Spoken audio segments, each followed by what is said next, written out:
અરવલ્લી જિલ્લાના માલપુર નગરના અંધારીવાડી વિસ્તારમાં દૂધ પાર્લર પર દૂધ લેવા ગયેલા સોનિકપુર ગામના ડાયભાઈ પટેલના બાઇક પરથી ₹1 લાખ રૂપિયાની ઉઠાંતરી થઈ હોવાની ઘટના પ્રકાશમાં આવી હતી।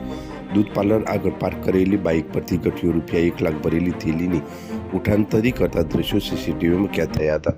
જો કે સમગ્ર ઘટનાને લઈ માલપુર પોલીસે તપાસ હાથ ધરી છે।